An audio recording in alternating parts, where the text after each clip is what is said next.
Hey YouTube, Jason here with Day Trading Fearless, and welcome back to the channel.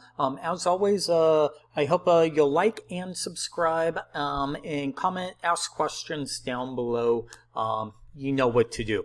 So as always, let's jump right into it. Today we're looking at Thinkorswims Monkey Bars.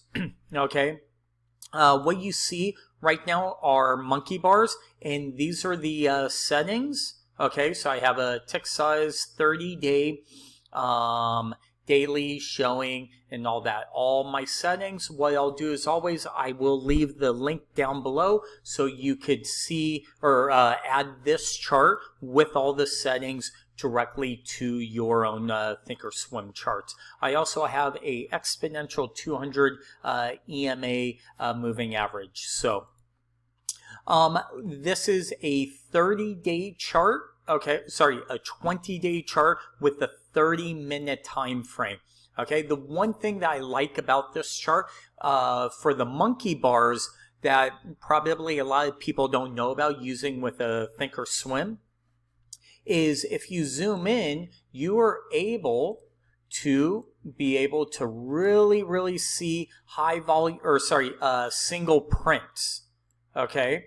Let's kind of zoom in. So right here we could see where single prints start and stop. Okay, this is a real market profile type of chart. So let's say you're if you follow Peter Resnick from shadowtrader.net, he uses another software. This is essentially, I've been able to backward engineer exactly what he's using with the monkey bars on the 30-minute chart. So we could see we have single prints or gaps, right, with the prints, which are usually support and resistant levels.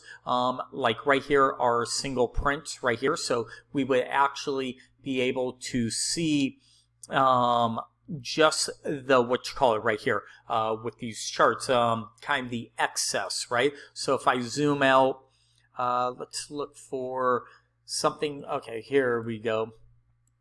This is what we're looking at, right? Single prints with excess right here. So all of this is excess because you could see as price rallied at the next time frame, it just got up here. So all this would be excess. So when you kind of zoom out, you see the excess here, you see excess here, you have your bell-shaped curve here. The white line is the market, the point of control.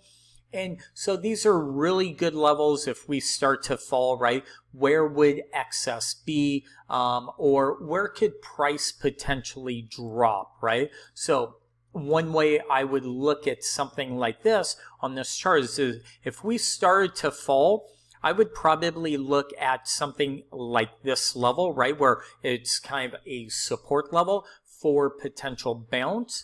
Or if we kept falling down here, I would be looking at these levels right here, right? Because it's all single prints down here. And if that lined up with the 200, that would be a very nice confluence level of trades.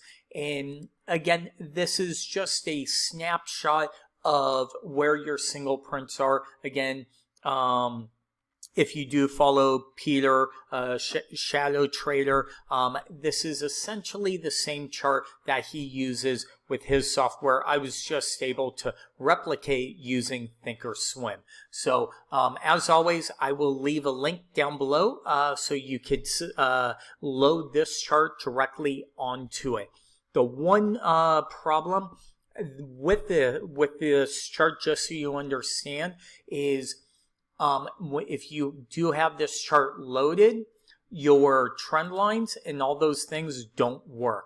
Don't ask me why. It's a glitch in the chart software, which kind of is a bummer because if you have it anywhere on your Thinkorswim, it doesn't allow you to be able to use your drawing tools. But again, it's something that you could just kind of load really quick, save it under your studies, and just load it really quick and then remove it, and then all your tools will work again.